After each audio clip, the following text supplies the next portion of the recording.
Welcome to Lynn Cullen Live. Talk radio without the static. Email your questions and comments to lynncullenshow@gmail.com. And now your host, Lynn Cullen. And a good morning to you all. It is the 15th of December, and I don't know. Not been a lot of good news in the last 24 hours. I think it can be largely summed up as lots of dead Jews. I don't know about Brown. I'm assuming there's some Jews in there too.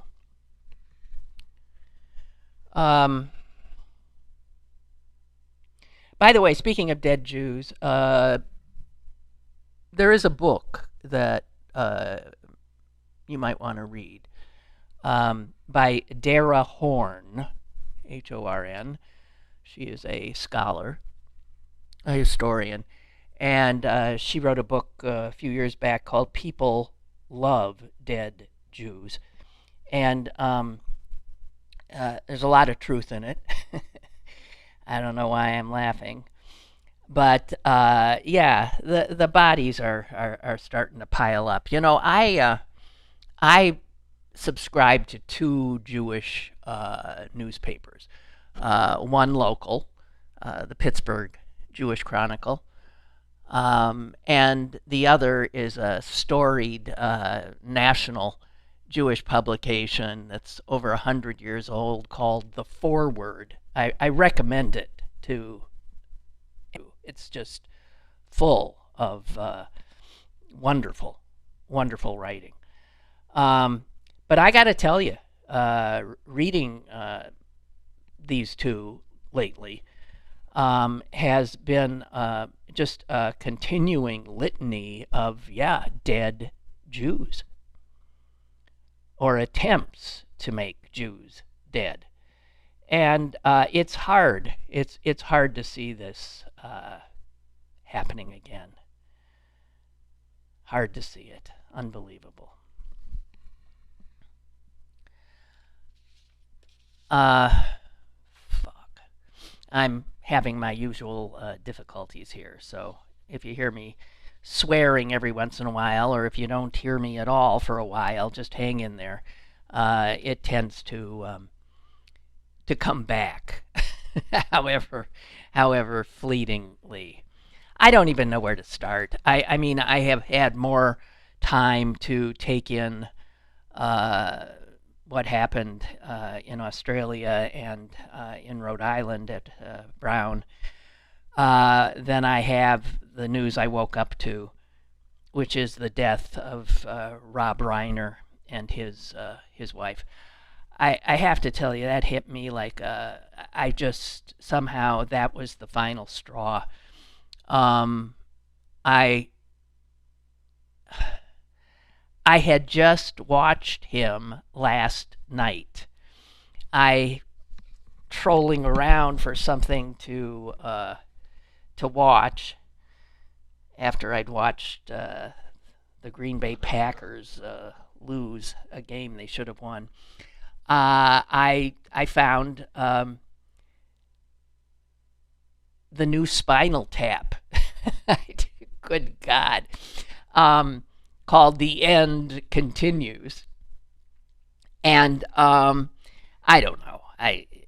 It's funny in the same absurd kind of a way, but it's there they all are again, and joined by Elton John and Paul McCartney for a bit. But there was Reiner, and I was thinking about him. And so I'm watching that and enjoying him and thinking about the prodigious output of his. And he was dead. He had just been murdered. And there he was on my screen, and there he will be. That's one of the wondrous things about film and anyone who leaves art behind. Their gifts last, and they stay very much alive in that way. But I gotta tell you, damn. It seems, I don't know if they've actually come out and said it yet, that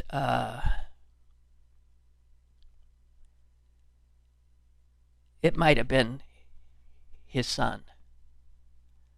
No sign of forced entry. Apparently, some people are already in the know saying it was his kid, his troubled son, Nick. And who knows? Sounds like it was.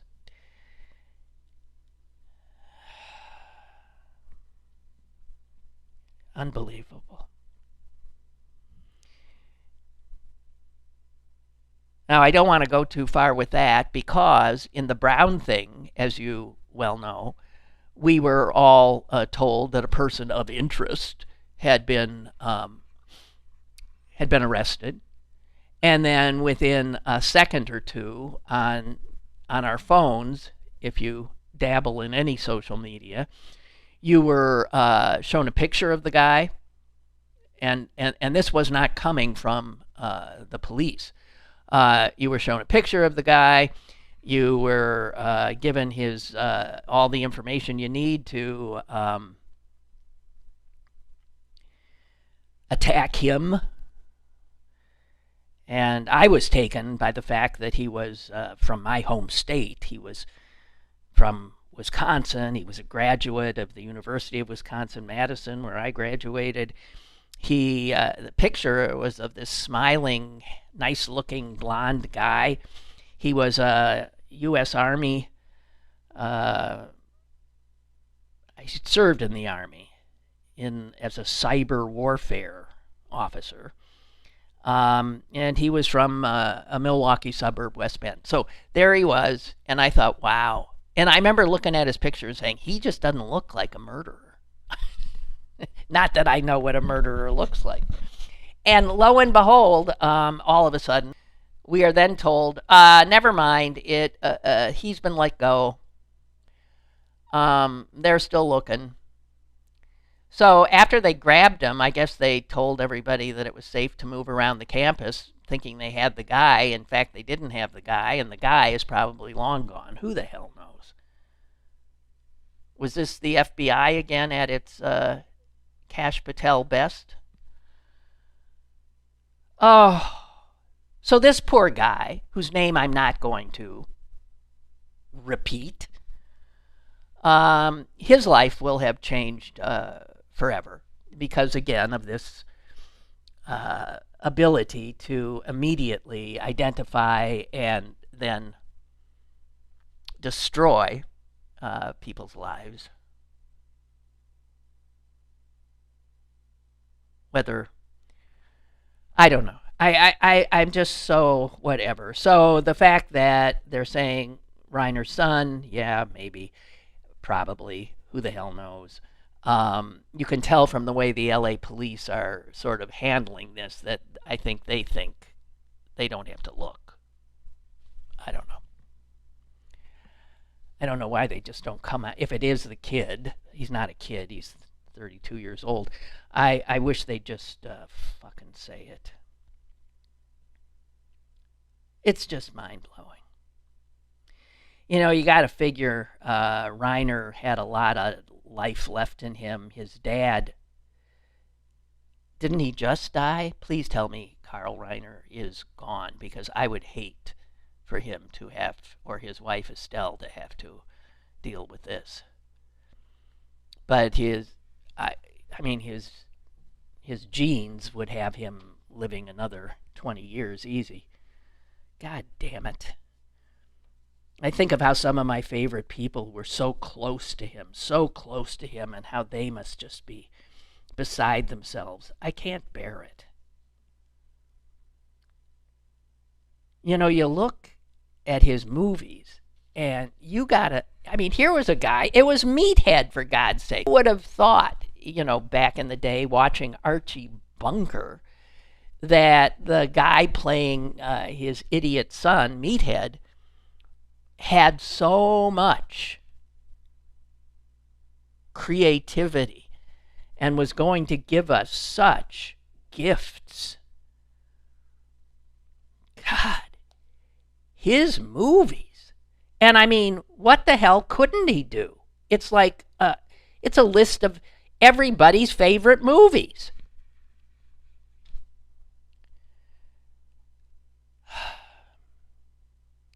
I mean, they're all almost like, in terms of like cult status. Spinal Tap, was that his first? Maybe. And the wonderful kid, Stand By Me, which was a wonderful movie. Princess Bride. I mean, these are movies that you can watch again and again and again. It doesn't even matter. You even know some of the dialogue, and you can watch them again and again and again. They are so perfect. When Harry Met Sally. Come on. And that was his mom, Estelle, who did the famous line when she was faking, not Estelle, when, what's her name? I'm blanking. Was faking the orgasm. Says to the waitress, I'll have what she's having. There are so many lines from Rob Reiner films that, are iconic. I'll have what she's having being one. A Few Good Men. You Can't Handle the Truth. Isn't that from there? Yeah. I just one after another. I mean, what couldn't he do?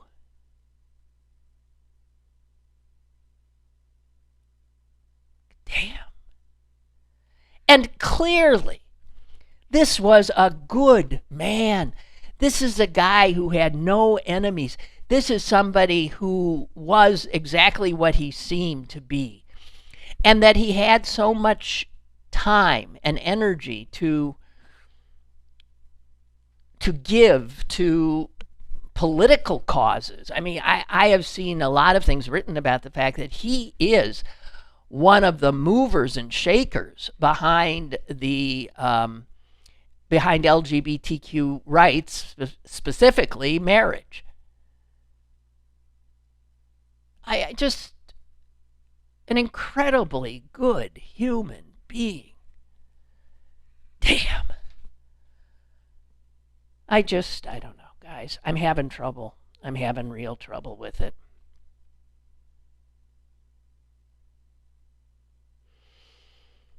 God. So.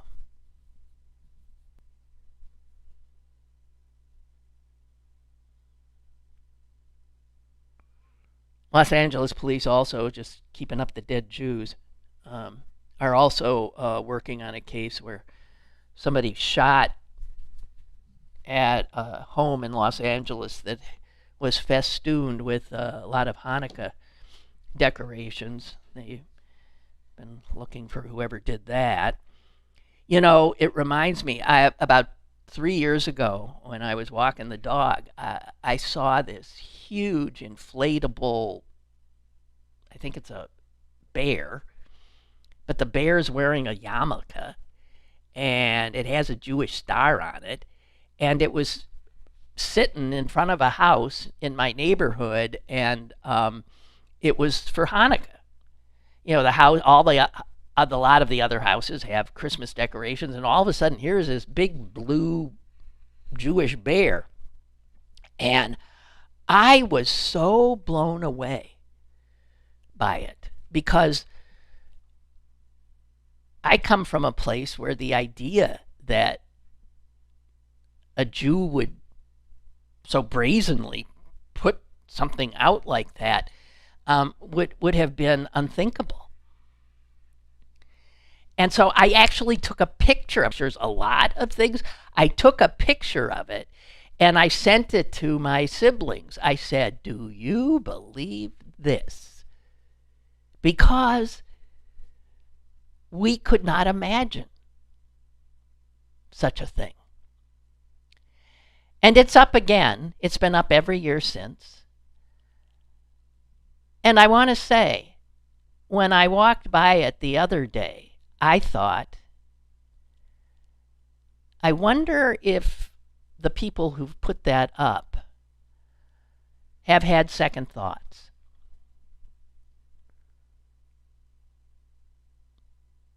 Because to so brazenly announce you're a Jew, now, seriously, takes a little chutzpah.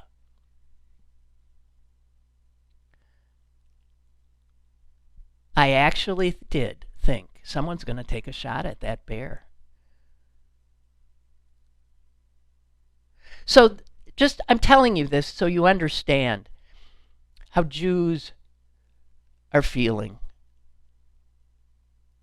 You know, there's billions of everybody else, billions of Muslims, billions of Catholics, billions of Protestants, billions upon billions, and there's just a few million of us.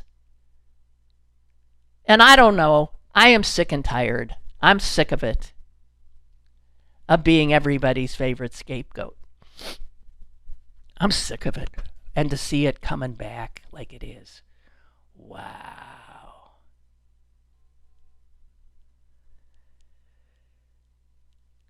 Okay, I'll stop. No. So, yeah. God damn, Reiner. God damn. You know, his son that they think maybe did this is Reiner tried so hard to help this kid. He made the kid had obviously mental health issues and addiction issues. They can go together. And they actually he and his son Nick did a movie based on their struggle. It was called Being Charlie, and it came out 10 years ago. And wow.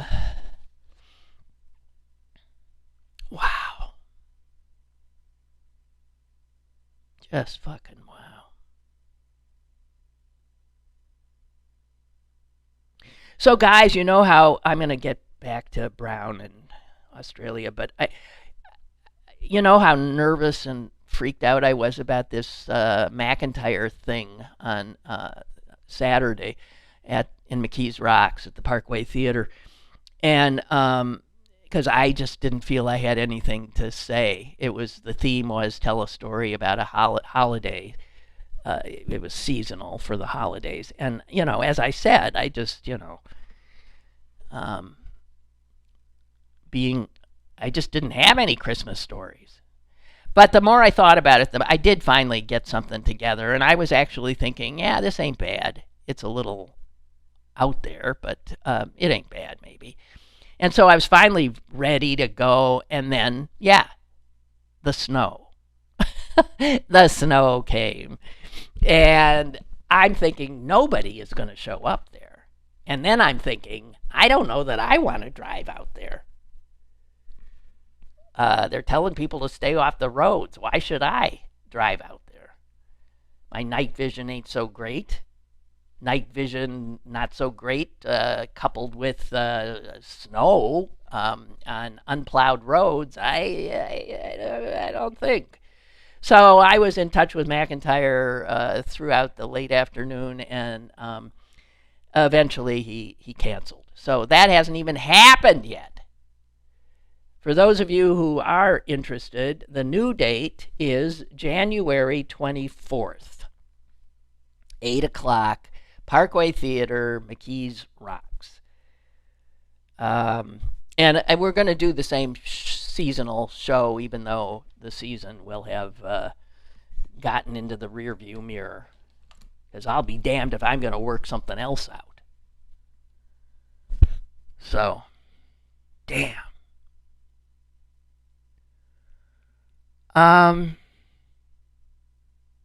You know, okay, so the first piece of bad news was the shooting at Brown, right? And guys, there's something, well, what is there left to say?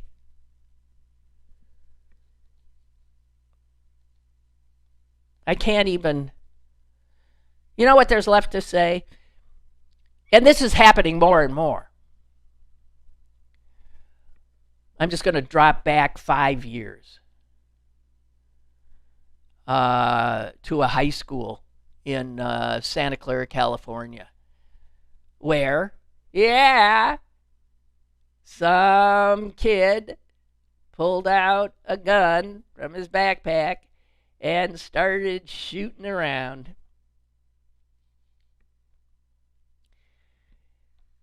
And one of the people he hit was a 16-year-old girl named Mia Tretta. She was shot in the abdomen. Her best friend was killed. And when Mia, a few years later, was looking around to go to college and thinking about where she might want to go to college, she looked to see if the state that the colleges she was interested in were in had strong gun laws. Of course, the place she got shot, California, has strong gun laws. A lot of good that did her. And she found out that Rhode Island had strong gun laws, and she went to Brown.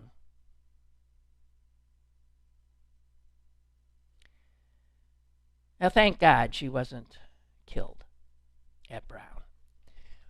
But increasingly, young people, young adults in this country are surviving or not more than one school shooting. Can you imagine? More than one. I wonder, there might be people who have survived 3 students. I mean, 3. Imagine.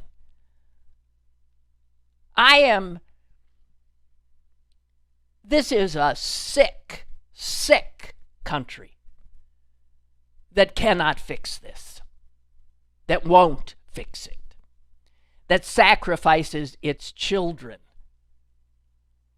sacrifices their lives, sacrifices their sense of safety from the minute they step into a school.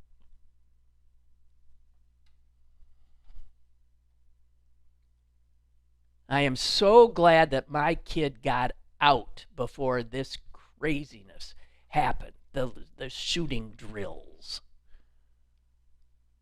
What does that do to a kid's head?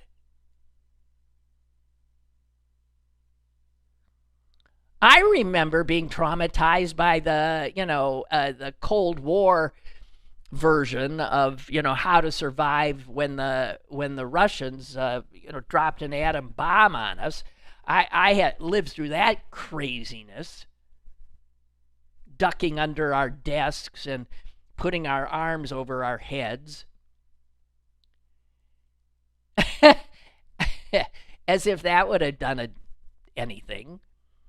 But the getting ready for this attack traumatized us, made us feel, of course, unsafe. What a world.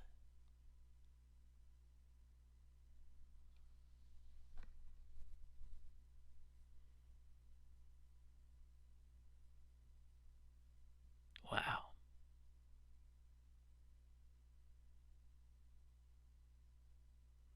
Yeah, more just saying, every movie Reiner made, every single one is a gem.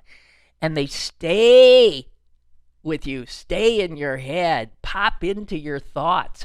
I mean, it is just what a gift, and what we've been robbed of, all of the other things that would have come out of that man.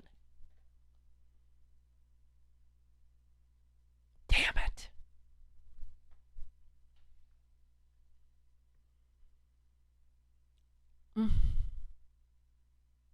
Okay. Australia, I have few words. I don't know what to say. The Again, much like this high school girl in California going to college at Brown and being part of another mass shooting at her school.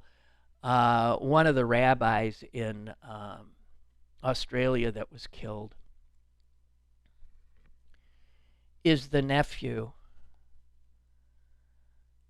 of another rabbi who was shot in another attack, this one in the United States on Passover in 2019 in Poway, California. You might not remember the name, I do.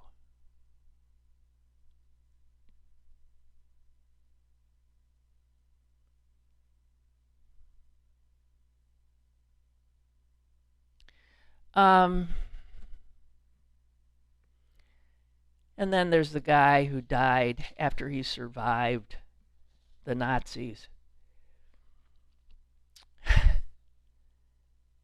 And he survived, he died, he was killed, and he was killed shielding his wife.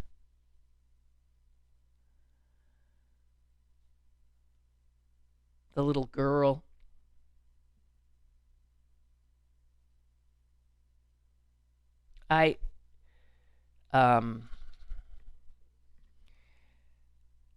One of the obviously most compelling stories coming out of this horror is the extraordinary heroism of Ahmed Al-Ahmed. And caught on tape. An unarmed Muslim taking down the armed Muslim. And in so doing, saving God knows how many Jewish lives.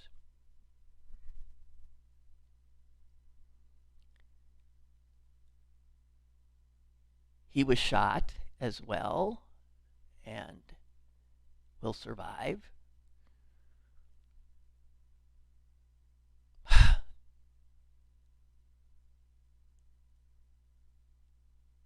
It's been pointed out he saved more lives than the armed to the teeth cops in Uvalde saved.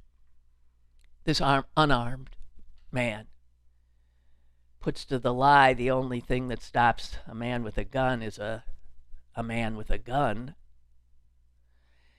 And the thing about looking at the video of him is that, I don't know, he doesn't look exactly like a guy who's in great shape. Looks a little portly. And the guy he goes after is clearly younger, bigger, stronger, and has a friggin' gun, rifle. And he goes after him. And damn if he doesn't get that rifle away from him.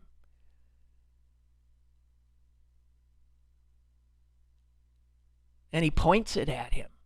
But he doesn't shoot. Now, in America, you would be hooted at for not shooting. Stand your ground. My God. Shoot the fucker. Now, I guess he'd never held a rifle before, and he was not inclined to shoot the guy. It was enough for him to have the guy think he would shoot him. And then this amazing Ahmed Al-Ahmed realizes, I mean, his composure blows my mind. He realizes he's a Muslim holding a rifle and Jews are being slaughtered on the beach. And he's thinking, I'm going to get shot by the cops. So he puts the gun, he leans the gun, he gets rid of it, puts it up against a tree, and then puts his hands up. As if to say, I'm cool, no threat, whatever. The composure, the smarts of that guy just blow me away. There is a man. There is a man. You want to know what masculinity looks like? It looks like that guy. You want to know what the best of humanity looks like? It looks like that guy.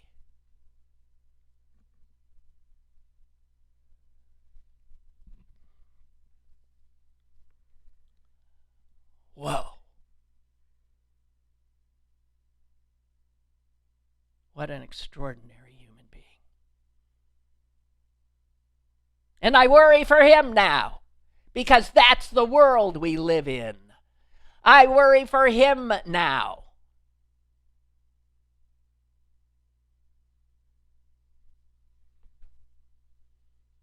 Because there'll be some people who aren't going to take too kindly to what he did.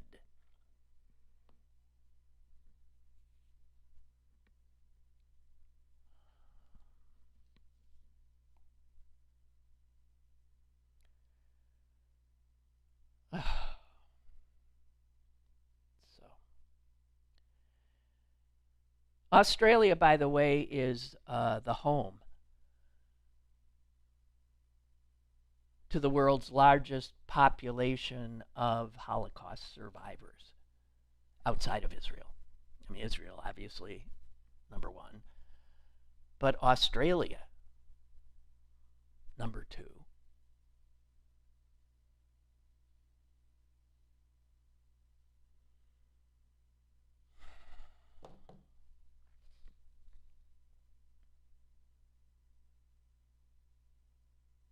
Okay.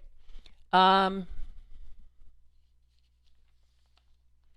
was reminded also of a piece I happened to read last week about how kids. That's part of what I was going to talk about Saturday night, about how, if you grow up as a Jew in a smaller town where there aren't a lot of Jews, like I did, you often, even as a child, become an object of curiosity by others who, finding out you're a Jew, are just blown away. You're a Jew? Yeah, because they've never seen one. And that is, that kind of thing happens. I never took exception to that. I totally understood that I was an exotic creature to a lot of people there. And I was the first Jew for a lot of them.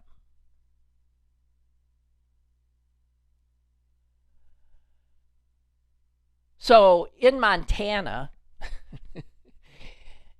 I think Montana has the fewest Jews of any state in the Union. There, God knows, in that huge, big expanse, there's maybe a few thousand scattered Jews here and there. And because of that, the story I read said how Jews, a Jew, made up these little Hanukkah kits to send to any teacher who wanted them, so that they could maybe explain to their class what the Jews were up to when they were celebrating Christmas. And a lot of these teachers have, let's say if a teacher has like all Christian kids in the class and there's one or two Jews every once in a while, and they're sensitive to it and aware, they've asked, send me that, and let me help. So I'd read this story about that, and one of the things in the Montana kit is a book, and it's a book that was written about a real event that happened in the 90s in Billings, Montana. And I remember it very, very clearly because, I'm sure I talked about it at the time on my radio talk show.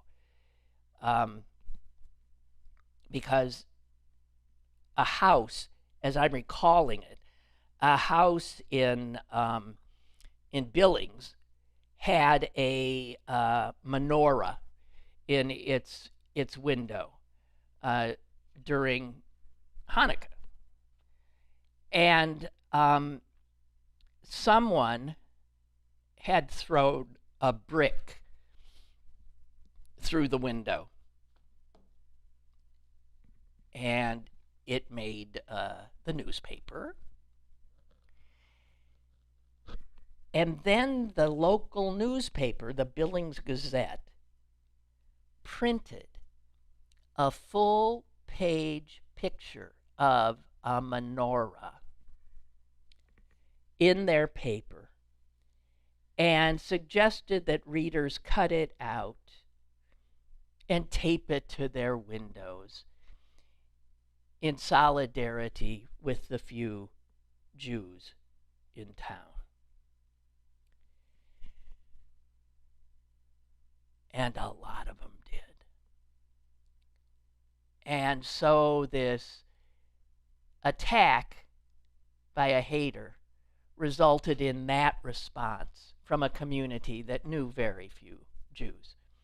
And it was so heartwarming. And I still, to this day, whoever at that newspaper had the idea and did it, my eternal gratitude.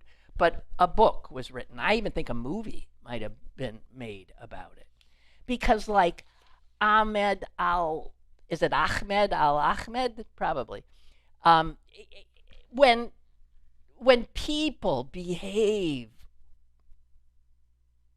with humanity and love of their neighbor, it's such a powerful thing.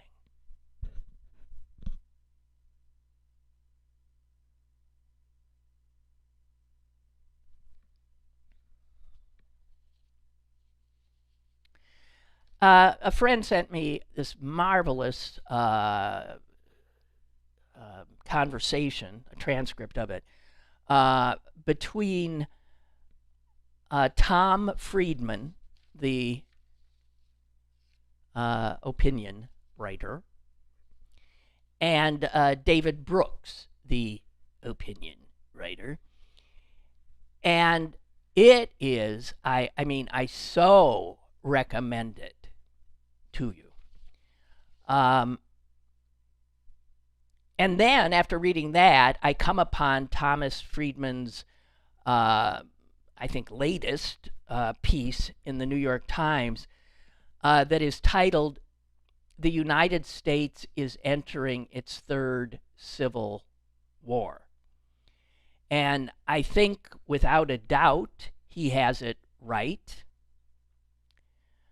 And I recommend this to you as well. And he points out that we had the Civil War in the 1860s.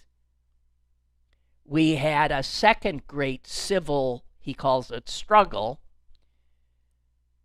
in the 1960s, the civil rights movement,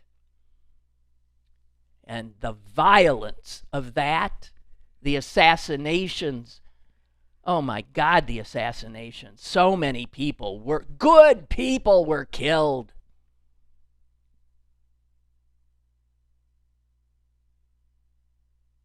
Medgar Evers. I mean, it's the names we don't know that we should know. But Medgar Evers, and of course, Dr. King.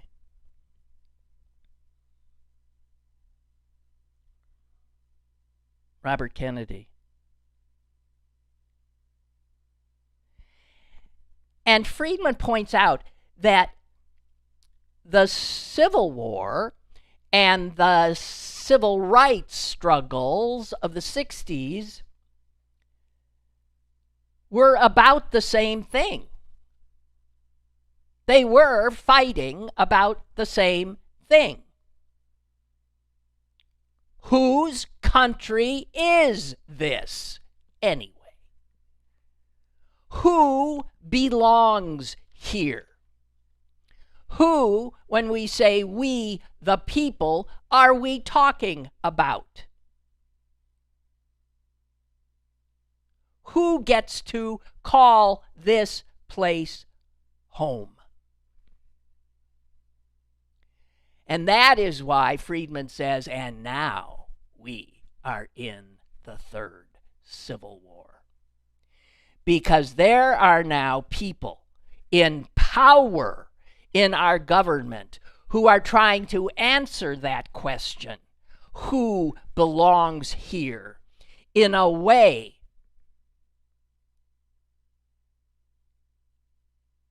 that chills my blood.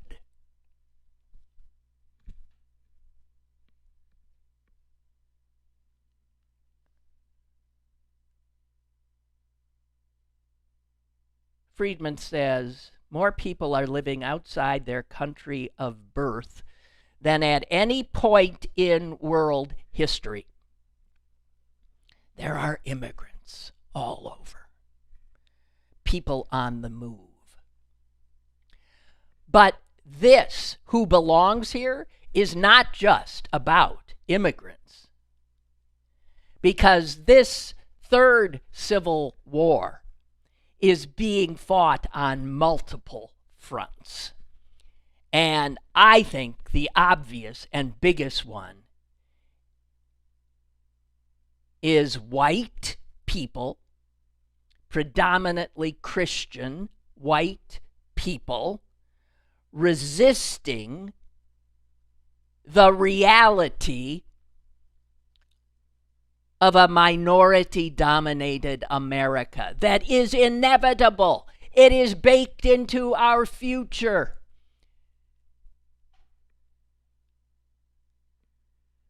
The white folks are having fewer babies.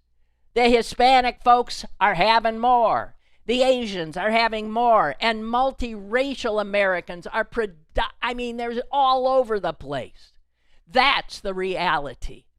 And then there are the black Americans who have always been here. And they're still struggling.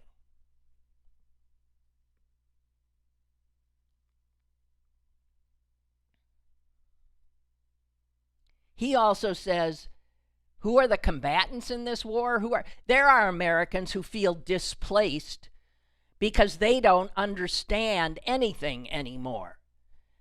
Those are the ones who are freaking out. And I have sympathy for them about the identity politics, about what they can say and what they can't say. He says that's part of it as well. And all of these people are being made to feel like they don't belong here anymore. They're feeling threatened.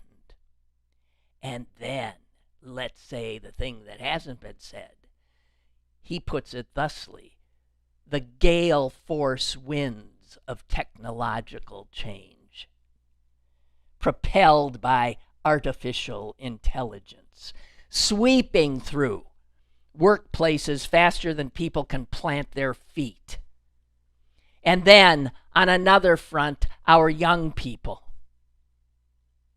of every race, every creed, straining to be able to afford even a modest home. The American dream.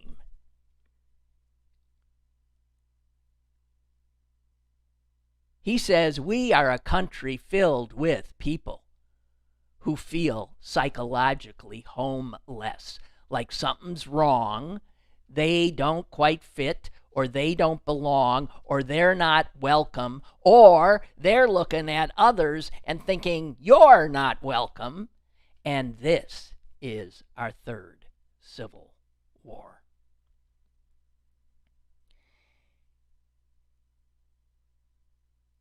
He says, in crisis, there is a tendency to try to find dry metrics. It's the economy, stupid. It's whatever. But he says the longer I have worked as a journalist, the more I have found that the better starting place for trying to get your head around what's happening is with psychology and anthropology. Because what's happening is often the result of primal energies of humans, primal anxieties, aspirations. And those anxieties and energies and aspirations of humans are what animate our national politics and global geopolitics, because they uncover not just what people say they want, but also what they fear and what they are privately praying for.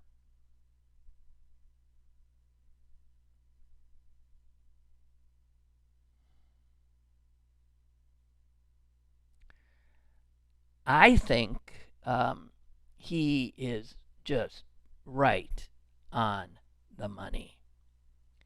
And what we have now is a president and his base, and a lot of others who are willing to go along, who want to define our home, America, and determine who belongs. And they have a very narrow vision.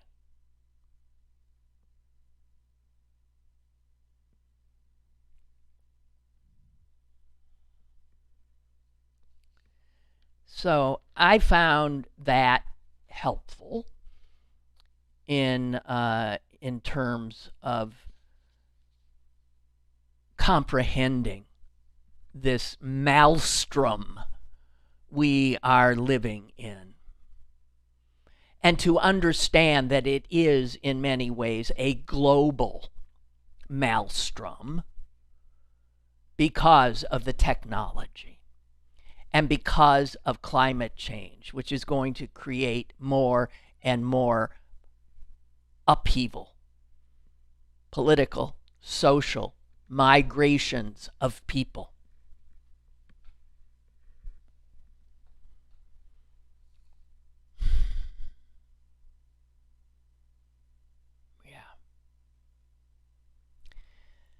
So, one of the things that in this piece I saw that my friend sent me about that Friedman and Brooks conversation Thomas Friedman also said this. He said, Trump always says his favorite word is tariff. And Friedman says, my favorite word is public. Public schools, public libraries, public parks, public service, public health, public places. And when you think of that, you realize how much Trump and his guys don't. Because public includes. And if you look at where they have fought their fight, public schools, public libraries, even public parks, where they've taken anything down that suggested that there was history in those parks that had to do with black people or indigenous populations.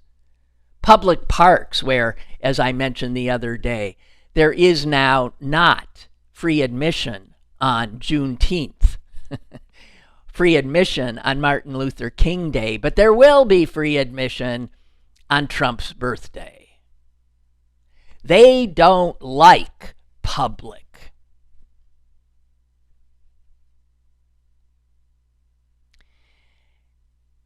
And then Friedman pointed something out that I totally can relate to. He grew up in the Midwest, as did I. So he was a Jew in the Midwest, probably not a huge Jewish, well, he was in Minneapolis. So I don't think he had the same.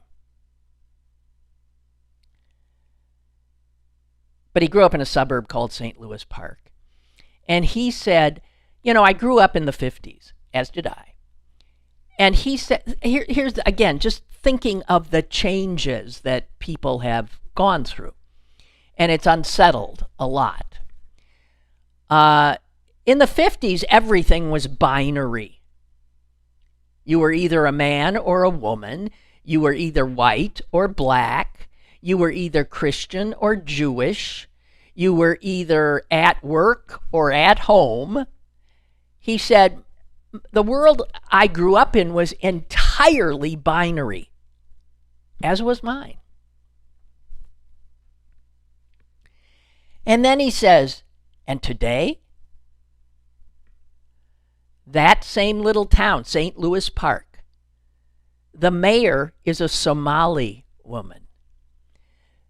The new mayor of St. Paul, next door, is a Hmong woman from Laos, who became mayor by defeating an African American. And the elementary school around the block from me now has 30 different languages in it, which is 29 more than when I was there.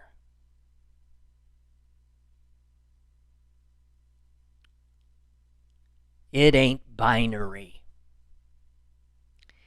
And that is exactly what has happened in my hometown of Green Bay. There was one black family in the 50s when I grew up there. The only other blacks played on the football team. There were just a few hundred Jews. Everybody else was Christian. Everybody was white, except the indigenous population, the Menominees and Oneidas, who were on their reservation. And Green Bay now, my God, it blows me away. There's a large, population of black people, a ton of Asians. It's multiracial, multicultural. None of that was true. And Whereas I or you might find that wondrous. I do. I find it wonderful. There are people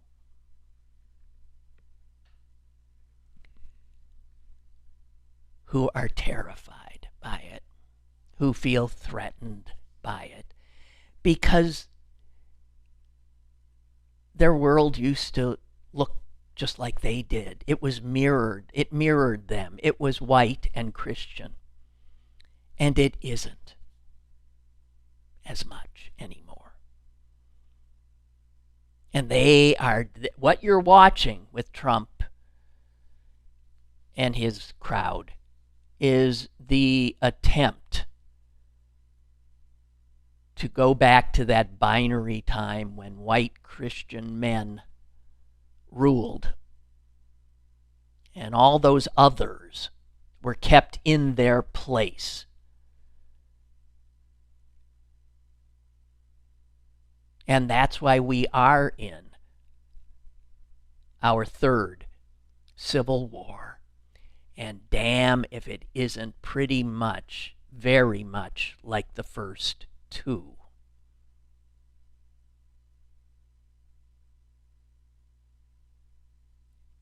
One side still looks the same.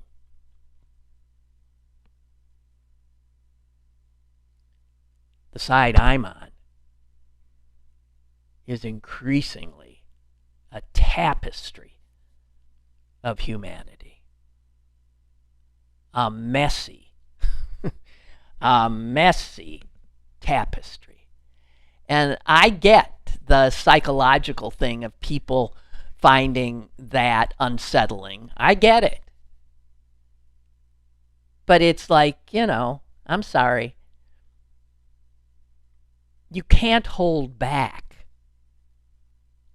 a tsunami with a wall.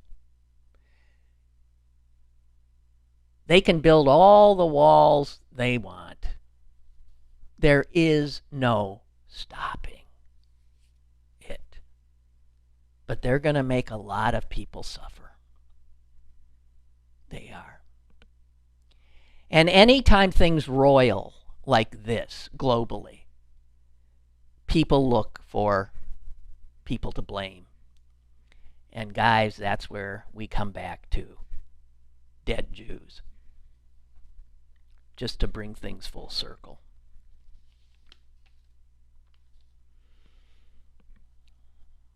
It's the most unbelievably ongoing conspiracy theory, easy peasy, blame it on the Jews thing that it just can't die.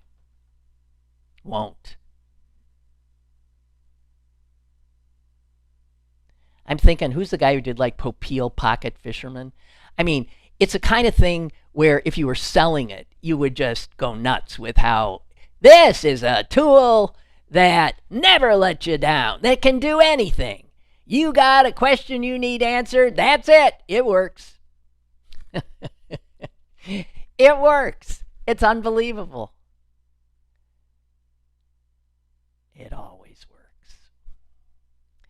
Okay, that's it for me. I should be here tomorrow.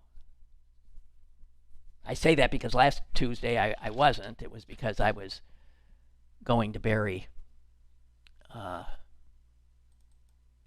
dead Jew, in fact. See you tomorrow.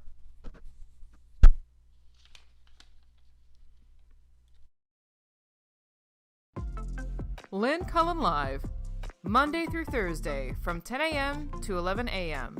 and archived at pghcitypaper.com. The opinions expressed on Lynn Cullen Live are those of the host and do not necessarily reflect the viewpoints of Pittsburgh City Paper or its advertisers.